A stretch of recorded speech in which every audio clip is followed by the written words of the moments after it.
अस्सलाम वालेकुम बेटा, आवाज आ रही है मेरी क्लियर? आवाज क्लियर है बेटा मेरी आप सबको? ओके। तो कल हमारा चैप्टर नंबर 4 कंप्लीट हो गया था। आज हम स्टार्ट करेंगे chapter number 5 which is variety of life।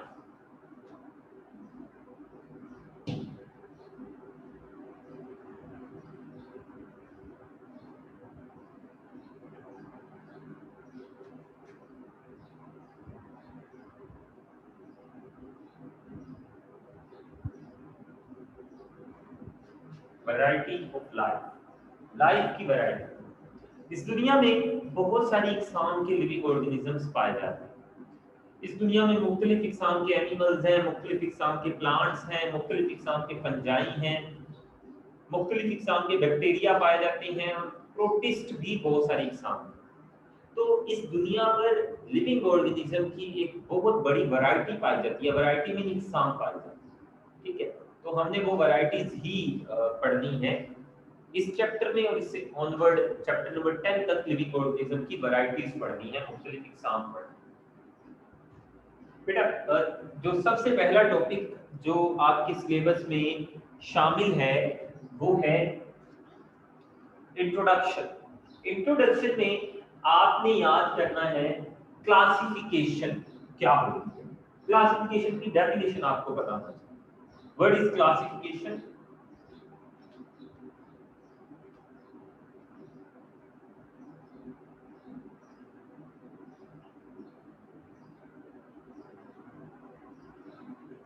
Classification क्या होती है? लिविंग ऑर्गेनिज्म को ग्रुप्स में डिवाइड करना on the base of similarities and dissimilarities. अगर लिविंग ऑर्गेनिज्म एक जैसे हैं उनको एक ग्रुप में रखेंगे, और अगर वो लिविंग ऑर्गेनिज्म एक दूसरे से डिफरेंट है तो उनको डिफरेंट ग्रुप्स में रखेंगे। तो ये जो क्लासिफिकेशन, ये जो हम लिविंग ऑर्गेनिज्म को ग्रुप्स में डिवाइड कर रहे हैं on the base of similarities and dissimilarities among them, this grouping of living organisms is called classification. ठीक है बेटा? अच्छा, अब ये तो पता चल गया क्लासिफिकेशन एक ऐसा प्रोसेस है जिसमें हम लिविंग ऑर्गेनिज्म को ग्रुप्स में डिवाइड करते हैं। अगर वो एक जैसे लिविंग ऑर्गेनिज्म है, सिमिलर ऑर्गेनिज्म है, तो एक ग्रुप में रखेंगे, डिफरेंट ऑर्गेनिज्म है तो डिफरेंट ग्रुप्स में रखेंगे। This is called classification. Classification के बेटा यूनिट्स हैं, क्लासिफिकेशन के यूनिट्स हैं। हम उन यूनिट्स में ही लिविंग ऑर्गेनिजम्स की क्या करते हैं? क्लासिफिकेशन। क्लासिफिकेशन का सबसे बेसिक यूनिट बेटा क्या है? स्पीसीज। सबसे बेसिक यूनिट स्पीसीज है। सबसे बेसिक यूनिट क्लासिफिकेशन का क्या है? स्पीसीज। स्पीसीज सिमिलर ऑर्गेनिजम्स का ग्रुप है व्हिच कैन इंटरब्रीड। वो वाले लिविंग ऑर्गेनिज्म जो एक दूसरे के साथ इंटरब्रीड कर सकते हैं, सेक्सुअल रिप्रोडक्शन करके एक दूसरे के साथ क्या पैदा करते हैं? अपनी औलाद पैदा करते हैं। उन लिविंग ऑर्गेनिज्म के ग्रुप को बेटा क्या कहते हैं? Species. And it is the basic unit of classification. Classification का सबसे छोटा यूनिट क्या है? स्पीसीज। सबसे बेसिक और छोटा यूनिट स्पीसीज है, ठीक है। और फिर सिमिलर स्पीसीज, एक जैसी स्पीसीज को हम मिलाकर उनका एक ग्रुप बनाते हैं, उसे क्या कहते हैं बेटा? जीनस। जीनस।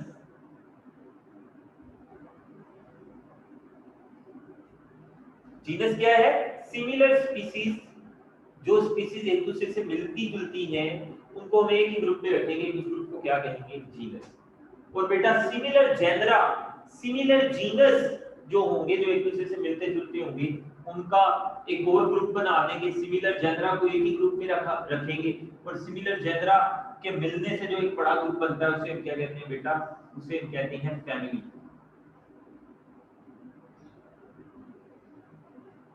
और बेटा सिमिलर फैमिलीज एक दूसरे के साथ मिलती हैं, उनके मिलने से क्या बनता है? ऑर्डर। और बेटा सिमिलर ऑर्डर्स के मिलने से क्या बनता है? क्लास। और सिमिलर क्लासेस एक दूसरे के साथ मिलती हैं तो क्या बनता है? उनके मिलने से एक और बड़ा ग्रुप बनेगा, उसे कहेंगे फाइलम। और बेटा सिमिलर फाइला जब एक दूसरे के साथ मिलेंगे तो एक और बड़ा ग्रुप बनेगा, उसे कहेंगे kingdom, which is the largest group in which living organisms are classified. Kingdom सबसे बड़ा ग्रुप है जिसने लिविंग ऑर्गेनिज्म की क्लासिफिकेशन की। तो जो किंगडम है वो बहुत बड़ा ग्रुप है। किंगडम छोटे छोटे ग्रुप्स के मिलने से बनता है, उन्हें फाइला कहते हैं।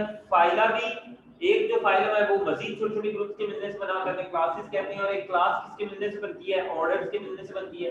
और एक ऑर्डर सिमिलर फैमिलीज के मिलने से बनता है, और एक फैमिली सिमिलर जेनरा के मिलने से बनता है, और एक जीनस सिमिलर स्पीसीज के मिलने से बनता है। ठीक है बेटा, तो ये आपको अच्छे से याद होना चाहिए। साथ के साथ ये टोटल 7 यूनिट्स हैं क्लासिफिकेशन की। क्लासिफिकेशन का सबसे बेसिक यूनिट, सबसे छोटा यूनिट जहां से क्लासिफिकेशन स्टार्ट होती है वो बेटा क्या है? स्पीसीज। फिर सिमिलर स्पीसीज के मिलने से जीनस बनेगा, जेनरा के मिलने से फैमिली, फिर ऑनवर्ड। इस तरह आपने एट द एंड कहां पहुंच जाना है? किंगडम। और बेटा आपको पता ही है कि जितने भी लिविंग ऑर्गेनिजम्स हैं उन तमाम लिविंग ऑर्गेनिज्म को टोटल कितने किंगडम्स में डिवाइड किया गया? 5 किंगडम में, जो हम पढ़ चुके हैं। ठीक है, तो ये क्लासिफिकेशन की बेटा आपने यूनिट्स याद करनी और स्पीसीज की आपने डेफिनेशन याद करनी है, और इन तमाम ग्रुप्स की आपने डेफिनेशन याद। और ये याद रखना है कि किंगडम सबसे बड़ा ग्रुप है और स्पीसीज सबसे छोटा ग्रुप है जिसमें लिविंग ऑर्गेनिज्म की क्या करते हैं? क्लासिफिकेशन करते हैं। ठीक है बेटा। बेटा नेक्स्ट है, इसमें ये शॉर्ट क्वेश्चन आएगा आपको, स्पीसीज शॉर्ट क्वेश्चन है। ठीक है, और इनमें से कोई भी वो आपको ऐसा शॉर्ट दे सकता है। वो पूछेगा व्हाट इज ऑर्डर, आप बताएंगे order is formed by similar families. Similar families combine to form order. आप ऑर्डर का डेफिनेशन लिख देंगे। वो फाइलम पूछ लेगा व्हाट इज फाइलम, आप लिखेंगे similar classes combine to form phylum. ठीक है, तो ये आप नेक्स्ट बेटा क्या है? नेक्स्ट है नोमेनक्लेचर।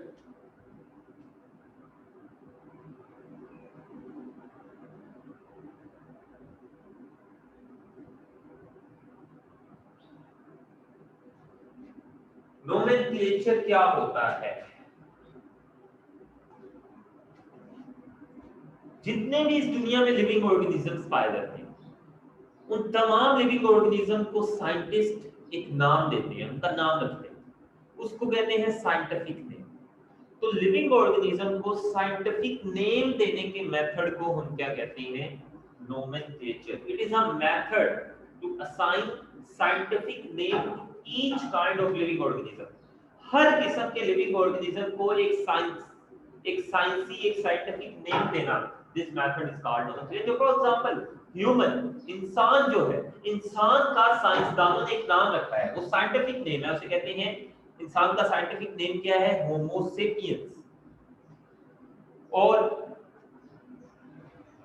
कैट का भी क्या रखा गया साइंटिफिक नेम? क्या? कैटस डोमेस्टिकस। फ्रॉग का भी क्या रखा गया? एक साइंटिफिक नेम रखा गया, क्या? रेना टाइग्रिना। ठीक है, इस तरह जितने भी लिविंग ऑर्गेनिजम्स हैं, तमाम लिविंग ऑर्गेनिज्म जो इस दुनिया में पाया जाता है, उनको साइंसदानों ने क्या दिया है? Scientific name the. तो ये लिविंग ऑर्गेनिज्म को साइंटिफिक नेम देने के, हर लिविंग ऑर्गेनिज्म का एक खास साइंटिफिक नेम रखने का जो मेथड है वो क्या कहलाता है? नोमेनक्लेचर कहलाता है। आपने नोमेनक्लेचर की डेफिनेशन याद रखनी है। ठीक है, और इसके अलावा आपने एग्जांपल्स याद रखनी है कि लिविंग ऑर्गेनिजम्स बुक में बताए होंगे, बुक में उन्होंने ह्यूमन का साइंटिफिक नेम बताया होगा। ठीक है, इसके अलावा पोटैटो या टमाटर का साइंटिफिक नेम बताया होगा, टमाटर का साइंटिफिक नेम होगा सोलानम एस्कुलेंटम, और पोटैटो का साइंटिफिक नेम होगा सोलानम ट्यूबरोसम। तो ये साइंटिफिक नेम दिए होंगे मुख्तलिफ लिविंग ऑर्गेनिज्म के, बेटा वो आपने याद करना। ठीक है, और नोमेनक्लेचर की डेफिनेशन याद करनी है, एग्जांपल्स याद करनी है साइंटिफिक नेम। ठीक है, और कुछ रूल्स है बेटा, साइंटिफिक नेम लिखने के कुछ रूल्स होते हैं, हमने अच्छे से पढ़े थे। हमने कहा था कि scientific name consist of 2 words. जो साइंटिफिक नेम होता है बेटा कितने वर्ड्स पर मुश्तमिल होता है? 2 वर्ड्स पर।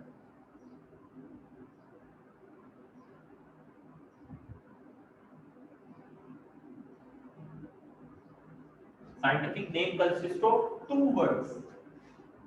First word is generic name.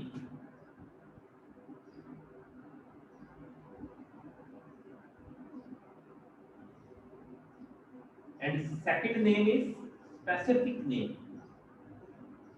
Specific name कहते हैं। किसी भी लिविंग ऑर्गेनिज्म का जो साइंटिफिक नेम होता है बेटा, वो दो वर्ड्स पर कुछ नहीं होता है। फॉर एग्जांपल हम ह्यूमन का साइंटिफिक नेम इधर लिखते हैं होमो सेपियंस। होमो सेपियंस, ये मैंने किसका साइंटिफिक नेम लिखा है? ह्यूमन का।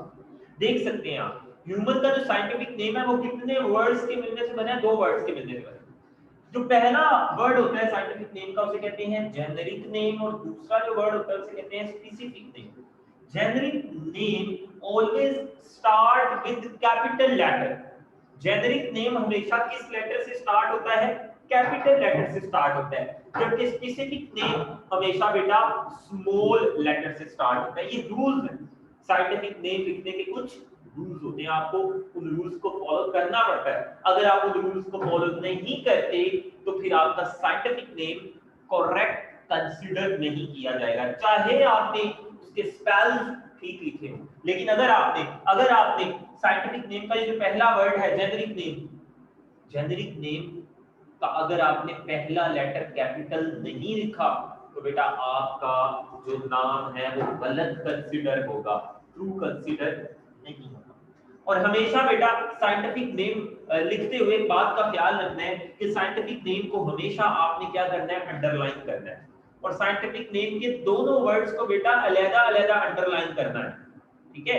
एक साथ इकट्ठा अंडरलाइन नहीं करना। अगर आप अंडरलाइन नहीं करना चाहते तो आपको टेढ़ा करके लिखना पड़ेगा, इसे कहते हैं इटैलिक्स में लिखना। इटैलिक्स में टेढ़ी लिखाई होती है। तो ये साइंटिफिक नेम। और कुछ प्रॉब्लम्स थी कॉमन नेम्स की, कुछ प्रॉब्लम्स थी कॉमन नेम के साथ हम नहीं चल सकते थे, इसलिए हमें साइंटिफिक नेम रखने की जरूरत पेश आई। साइंटिफिक नेम रखने की जरूरत क्यों पेश आई, ये भी पहले ही पैराग्राफ में लिखा होगा, वो आपने याद कर लेना है कि वो कॉमन नेम्स कुछ प्रॉब्लम्स क्रिएट करते थे बेटा। हमने उन प्रॉब्लम्स को सॉल्व करने के लिए क्या रखना शुरू किए? Scientific name. साइंटिफिक नेम से वो वाली प्रॉब्लम्स जो कॉमन नेम्स की वजह से होती थी वो सॉल्व हो गई, ठीक है? तो वो आपने प्रॉब्लम्स भी याद करनी है, ठीक है? ये था नोमेनक्लेचर। बेटा नोमेनक्लेचर में अगर कोई इशू हो आपको तो आप पूछ सकते हैं, जल्दी करें। और अगर क्लासिफिकेशन में से अगर आप कुछ पूछना चाहते हैं तो जल्दी पूछे, शाबाश।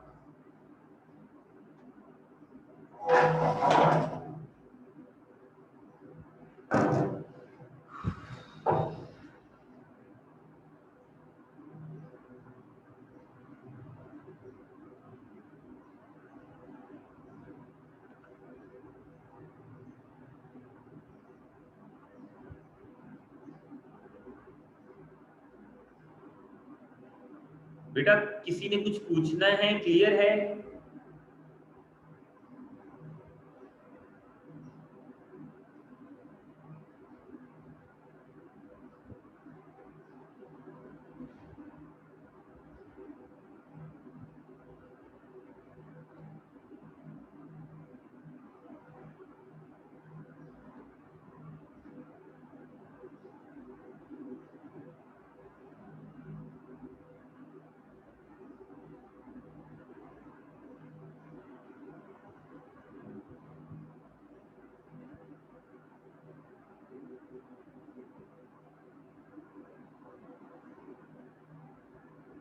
बेटा किसी ने कुछ पूछना है कि आगे बढ़े?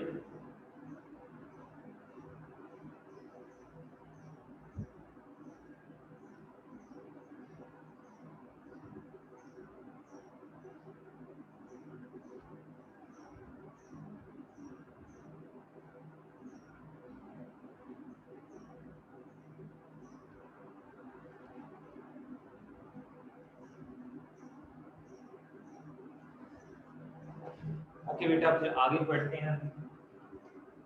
अगला जो टॉपिक है वो है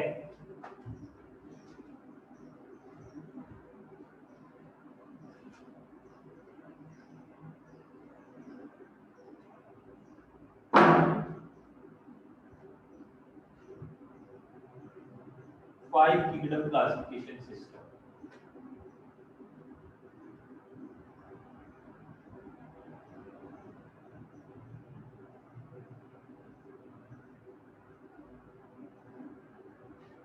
by kingdom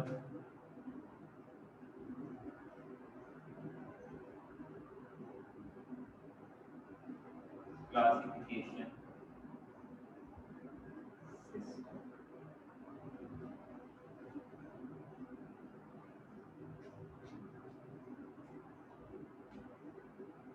by kingdom classification system पढ़ते हैं बेटा। बेटा लिविंग ऑर्गेनिज्म की जो क्लासिफिकेशन है वो 5 ग्रुप्स में की जाती है। जितने भी इस दुनिया में लिविंग ऑर्गेनिज्म पाए जाते हैं तमाम लिविंग ऑर्गेनिज्म को 5 बड़े ग्रुप्स में डिवाइड किया जाता है। उन 5 बड़े ग्रुप्स को किंगडम कहते हैं। लेकिन पहले पहल जब अभी साइंस ने बायोलॉजी ने इतनी तरक्की नहीं की थी, बायोलॉजिस्ट को साइंसदानों को इतने ज्यादा लिविंग ऑर्गेनिज्म का इल्म नहीं था। पहले पहल कुछ साल या कुछ 100 साल पहले, ठीक है, सैकड़ों साल पहले लिविंग ऑर्गेनिजम्स के बारे में लोग इतना नहीं जानते थे। तो नहीं, उन्हें नहीं पता था कि दुनिया में बहुत सारी किस्म के लिविंग ऑर्गेनिज्म पाए जाते हैं। वो जो उनके इर्द गिर्द लिविंग ऑर्गेनिज्म होते थे उन्हीं के बारे में जानते थे, बाकियों के बारे में नहीं जानते। तो पहले वाले जो साइंटिस्ट थे पुराने जमाने के, वो ये समझते थे कि दुनिया में जितने भी लिविंग ऑर्गेनिज्म है उनको 2 ग्रुप्स में डिवाइड किया, एक किंगडम प्लांटी, दूसरा किंगडम एनिमेलिया। दुनिया में 2 ही किस्म के लिविंग ऑर्गेनिज्म पाए जाते हैं, एनिमल्स या प्लांट्स। एनिमल्स को रखा गया किंगडम एनिमेलिया में और प्लांट को रखा गया किंगडम प्लांटी में। तो पहले सिर्फ 2 किंगडम बनाए गए थे। लेकिन बाद में जब लिविंग ऑर्गेनिज्म के बारे में पता चलना शुरू हुआ तो तीसरा किंगडम बना दिया गया। कौन सा? Kingdom protista. फिर किंगडम प्रोटिस्टा किसने बनाया, कौन से साइंटिस्ट ने बनाया, वो बुक में लिखा होगा, वो आपने वहां से देखा। और क्यों बनाया? क्योंकि कुछ ऐसे लिविंग ऑर्गेनिज्म डिस्कवर हुए जिन लिविंग ऑर्गेनिज्म को ना हम किंगडम एनिमेलिया में रख सकते थे, ना किंगडम प्लांटी में रख सकते थे। तो उनके लिए फिर एक अलग किंगडम बना दिया गया। क्या? कौन सा? Kingdom protista. फिर बाद में किंगडम फंजाई बना दिया गया, फिर किंगडम मोनेरा बना दिया गया। इस तरह करते करते टोटल कितने किंगडम हो गए? आज कितने किंगडम है? 5 किंगडम। उन 5 किंगडम के बारे में हम डिटेल से पढ़ते हैं। सबसे पहला किंगडम बेटा वो क्या है? Kingdom Monera.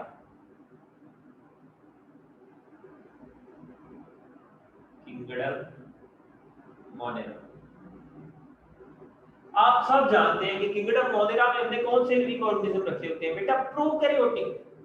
वो वाले लिविंग ऑर्गेनिज्म जो प्रोकैरियोटिक होती हैं, जिनके सेल में न्यूक्लियस नहीं पाया जाता।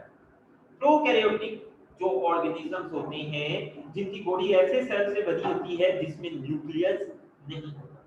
तो प्रोकैरियोटिक ऑर्गेनिजम्स, प्रोकैरियोट्स जिनके सेल के अंदर न्यूक्लियस नहीं पाया जाता, जैसे कि बैक्टीरिया हो गया, उनको उन तमाम लिविंग ऑर्गेनिज्म को हमने कहां रखा है? Kingdom Monera. तो किंगडम मोनेरा में कौन पाए जाते हैं? प्रोकैरियोट्स, जैसा कि बैक्टीरिया, जैसा कि साइनोबैक्टीरिया, ब्लू ग्रीन एल्गी, ये तमाम लिविंग ऑर्गेनिज्म प्रोकैरियोटिक सेल से बने होते हैं। इनकी बॉडी में न्यूक्लियस नहीं होता। तो इनको कौन सी किंगडम रखी गई? Kingdom Monera. फिर है बेटा kingdom protista.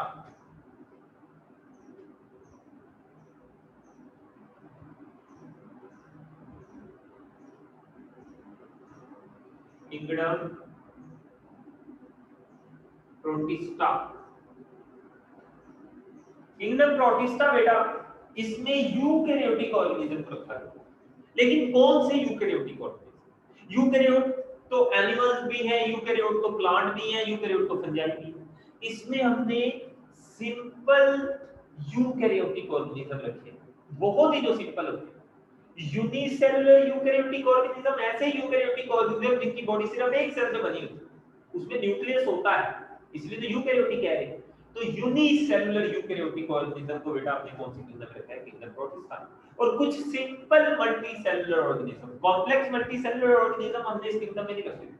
Simple multicellular organism जो होते हैं तो ये कौन सी किंगडम में रखा है? Kingdom protista. और आमतौर पर ये एक्वाटिक ऑर्गेनिज्म होते हैं, पानी में पाए जाते हैं। ठीक है बेटा, इनकी एग्जांपल्स हमने किंगडम प्रोटिस्टा डिटेल से पढ़ा हुआ है। ठीक है बेटा, आई थिंक इसको एक्सप्लेन फर्दर करने की जरूरत नहीं है क्योंकि हमने किंगडम प्रोटिस्टा डिटेल से पढ़ा हुआ है। इसमें पैरामीशियम भी इसमें है बेटा, इसमें और क्या क्या आ जाता है? अमीबा भी इसी में है बेटा, एल्गी भी इसी में है। ठीक है, ये सारे किंगडम प्रोटिस्टा में है। नेक्स्ट है किंगडम फंजाई।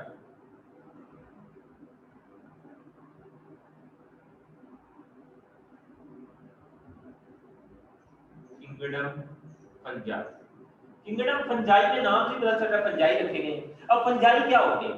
ऐसे ऑर्गेनिजम्स which are heterotrophs, जो क्या होते हैं? हेट्रोट्रोफ्स होते हैं, जो अपनी फूड को नहीं बना सकते और ये अपनी फूड को एब्जॉर्ब करते हैं, अपनी बॉडी से एब्जॉर्ब करते हैं। तो एब्जॉर्प्टिव हेट्रोट्रोफ्स, वो वाले हेट्रोट्रोफ्स जो अपनी फूड को एब्जॉर्ब करते हैं, ठीक है, और ये मल्टी सेलुलर होते हैं। फंजाई भी क्या होते हैं बेटा? मल्टी सेलुलर होते हैं। सिर्फ एक फंगस ऐसा है बेटा जो यूनिसेलुलर होता है, आप में से कोई नाम बताएगा मुझे उसका? सिर्फ एक फंगस ऐसा है जो यूनिसेलुलर होता है बेटा, उसका कोई नाम बताना चाहेगा आप में से मुझे? कोई एक फंगस है जो यूनिसेलुलर होता है। एक मिनट मैं पूछता हूँ जरा। जी बेटा आप बताएं। हफ्सा हफ्सा बशीर आप बताएं जरा, उसका नाम बताएं यूनिसेलुलर फंगस का।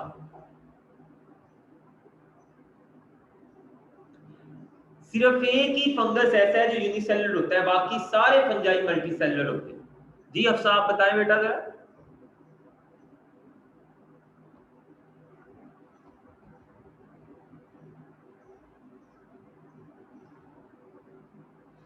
हफ्सा आपको आवाज आ रही है? क्लास नहीं है आप?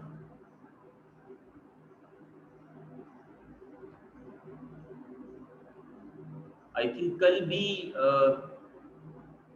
आपसे हम पूछते रहे हैं कि कुछ पूछा था तो आपने बिल्कुल कोई रिस्पॉन्स शो नहीं किया। कुछ बच्चे बेटा ऐसे होते हैं कि वो ना लॉग इन कर लेते हैं लेकिन लॉग इन करके वो गायब हो जाते हैं।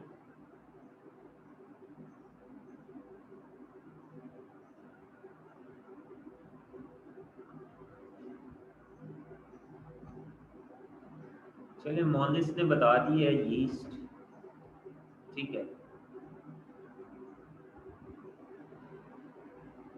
यीस्ट बिल्कुल बिल्कुल यीस्ट ही होता है।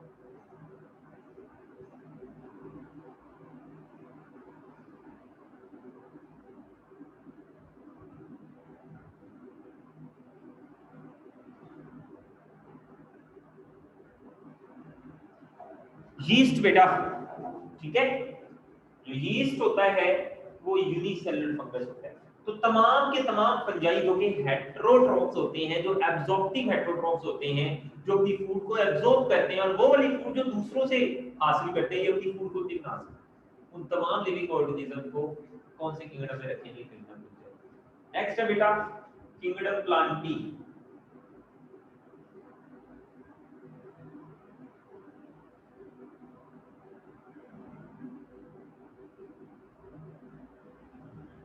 किंगडम प्लांटी में नाम से पता चल रहा है सारे प्लांट्स रखे गए और प्लांट क्या होते हैं? Multi cellular non motile autotrophic organism. Plant multi cellular होते हैं, नॉन मोटाइल होते हैं, मूव नहीं कर सकते, और ऑटोट्रॉफिक ऑर्गेनिज्म होते हैं, मतलब ये फूड को सिंथेसाइज कर सकते हैं in the presence of chlorophyll and sunlight. और एग्जांपल्स दे देनी है आपने प्लांट्स की, अब बेशुमार प्लांट्स के नाम जानते हैं आपने कुछ कौन से वगैरह, मोसेस वगैरह, angiosperm, gymno, and last kingdom is kingdom animalia.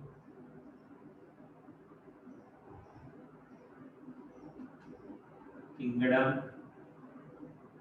Animalia बेटा, जो किंगडम एनिमेलिया होता है उसमें सारे के सारे क्या रखे गए हैं? एनिमल्स। और बेटा एनिमल्स क्या होते हैं? These are also multicellular organism. Heterotrophs होते हैं एनिमल्स, अपनी फूड दूसरों से हासिल करते हैं, खुद प्रिपेयर नहीं कर सकते, ठीक है। और एनिमल बेटा मोटाइल होते हैं, दे कैन मूव अराउंड, ये क्या कर सकते हैं? हरकत कर सकते हैं। किंगडम एनिमेलिया में एनिमल्स रखे हुए हैं सारे। और बेटा इसका भी हमने पूरा चैप्टर पढ़ा है, किंगडम एनिमेलिया डिटेल के साथ हमने पूरा चैप्टर पढ़ा हुआ है, फिजिकली पढ़ा हुआ है, बहुत अच्छे से पढ़ा हुआ है किंगडम एनिमेलिया, ठीक है। तो किंगडम एनिमेलिया में एनिमल्स रखे हैं सारे के सारे। और एनिमल्स क्या होते हैं? Multi cellular heterotrophic organism which obtain their food from other organism and they can move around, they are motile, ठीक है। तो बेटा एनिमल्स बेशुमार है आप एग्जांपल। तो ये 5 किंगडम है बेटा, और ये 5 किंगडम क्लासिफिकेशन सिस्टम दिया किसने था? Robert Whittaker. This 5 kingdom classification system was given by Robert Whittaker.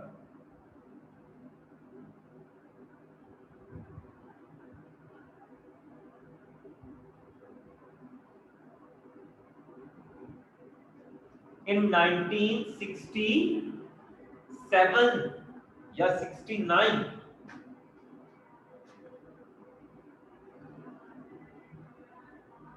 Book से देख लीजिएगा।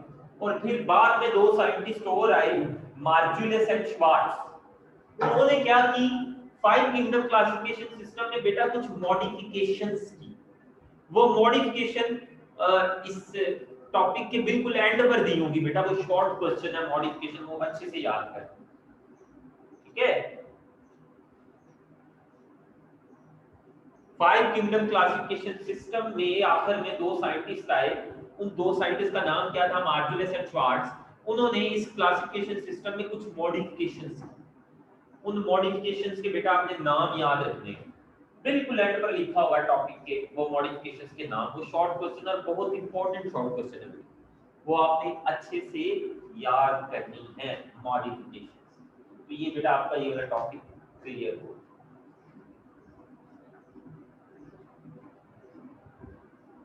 किसी को इस टॉपिक में कोई प्रॉब्लम है तो बेटा पूछ सकते हैं। चलिए शाबाश, जल्दी करें।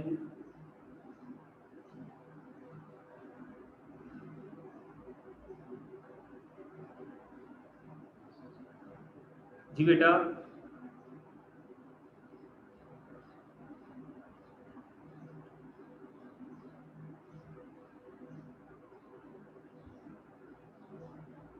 किसी को कोई प्रॉब्लम हो इस टॉपिक में से जल्दी पूछ ले।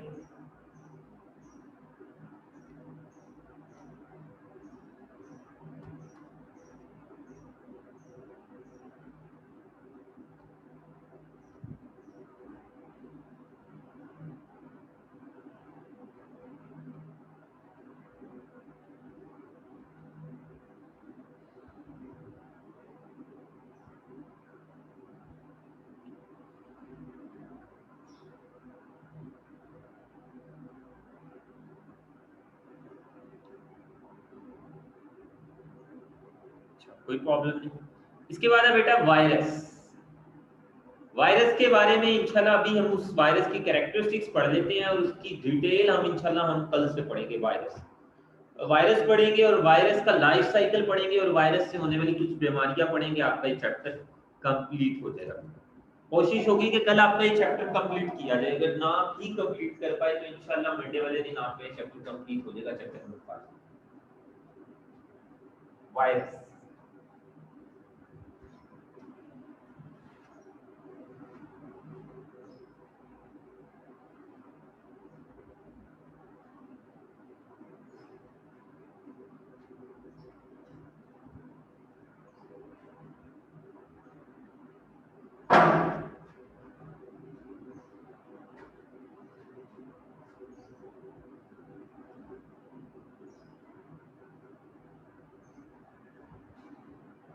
वायरस की कैरेक्टरिस्टिक्स बेटा, वायरस होता क्या है? It is a non cellular infectious particle. ये एक जर्रा है, एक पार्टिकल जो नॉन सेलुलर होता है, मतलब वायरस सेल से नहीं बना। वायरस की बॉडी सेल से नहीं बनी होती। वायरस क्या होता है? नॉन सेलुलर होता है। नॉन सेलुलर मतलब इसकी बॉडी सेल से नहीं बनी और इन्फेक्शियस पार्टिकल है। इन्फेक्शियस पार्टिकल मतलब इन्फेक्ट करता है। ये एक ऐसा जर्रा है जो इन्फेक्ट करता है, जो अटैक करता है, लिविंग ऑर्गेनिजम्स की बॉडी पर अटैक करता है बेटा। ये वाला जर्रा, ये वाला जर्रा कोई मासूम सा जर्रा पार्टिकल नहीं है, बल्कि ये एक इन्फेक्शियस पार्टिकल है जो लिविंग ऑर्गेनिज्म की बॉडीज पर अटैक करता है। और बेटा ये नॉन सेलुलर होता है, मतलब इसकी बॉडी सेल्स से नहीं बनी। और ये बड़ी अजीबोगरीब मखलूक है। जैसे ये लिविंग ऑर्गेनिज्म की बॉडी के अंदर घुसता है ये लिविंग हो जाता है, और जैसे ही ये बॉडी से बाहर आ जाता है नॉन लिविंग हो जाता है। तो it is a border line. Virus is a border line between living organisms and non living things. जैसे ही ये लिविंग ऑर्गेनिज्म की बॉडी से बाहर आता है ये नॉन लिविंग हो जाता है, ठीक है, बेजान हो जाता है। और जैसे ही ये लिविंग ऑर्गेनिज्म की बॉडी के अंदर जाता है दोबारा से लिविंग हो जाता है। तो इसलिए इसको हम लिविंग थिंग्स और नॉन लिविंग थिंग्स के इन बिटवीन कंसीडर करते हैं। ना ही इसको हम मुकम्मल तौर पर लिविंग थिंग कहते हैं और ना ही इसको मुकम्मल तौर पर नॉन लिविंग थिंग कहते हैं, बल्कि it is a border line between the living things and non living things and it is a non-cellular infectious particle which attack on the body of living organism। ये plant की body पर भी attack करता है, जानवरों की body पर भी अटैक करता है, इंसानों की बॉडी पर भी अटैक करता है, इवन जरासीमों की बॉडी पर भी अटैक कर देता है, वायरस बैक्टीरिया वगैरह की बॉडी पर भी अटैक करता है। वायरस की बेटा कैरेक्टरिस्टिक्स, और ये पॉइजनस पार्टिकल होता है, जहरीला पार्टिकल। इसकी कैरेक्टरिस्टिक्स बेटा आपके सिलेबस में शामिल है, पीछे जो इसका इंट्रोडक्शन है वो सिलेबस में शामिल है। कैरेक्टरिस्टिक्स वायरस का सबसे पहला character, these are very small in size.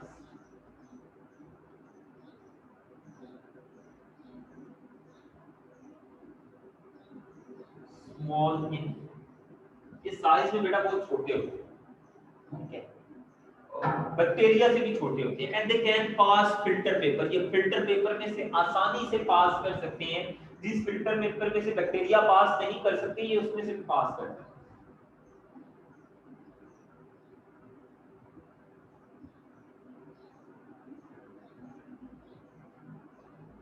pass through filter paper, they can replicate themselves। बेटा ये अपने आप को रेप्लिकेट कर सकते हैं। रेप्लिकेट का मतलब होता है अपनी तादाद को बढ़ा सकते हैं। एक वायरस बहुत ज्यादा अपनी तादाद को बढ़ा सकता है, एक वायरस से बहुत ज्यादा नए वायरसेस बनते हैं, इसे कहते हैं replication.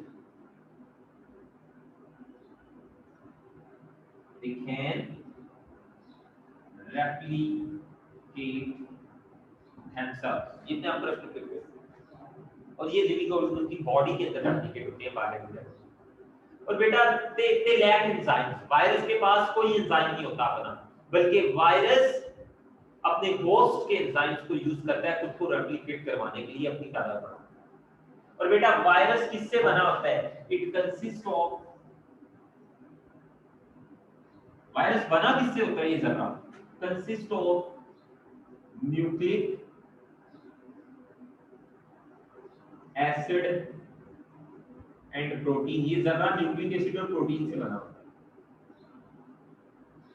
And it can cause various diseases, ये मुख्तलिफ बीमारियां फैलाता है। लिविंग ऑर्गेनिज्म में ये मुख्तलिफ बेटा बीमारियां फैलाता है। ये कुछ कैरेक्टरिस्टिक्स थी लिविंग वायरस की, ये लॉन्ग के तौर पर आ सकती हैं, बुक में डिटेल से सारी कैरेक्टरिस्टिक्स बताई गई हैं बेटा, वो आपने अच्छे से याद कर लेनी है। कोई क्वेश्चन है तो पूछ लें, बाकी इंशाल्लाह कल पढ़ेंगे। शाबाश, जल्दी करें बेटा, कोई क्वेश्चन है तो पूछ लें।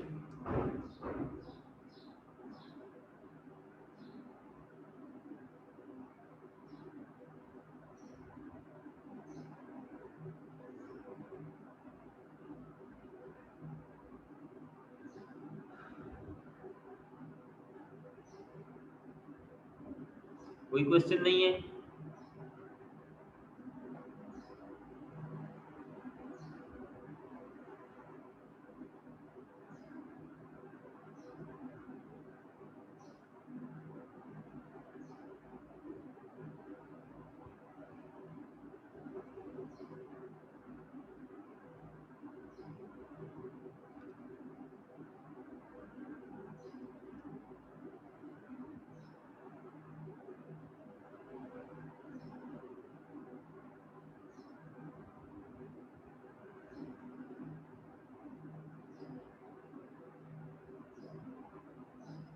क्या कोई क्वेश्चन नहीं है?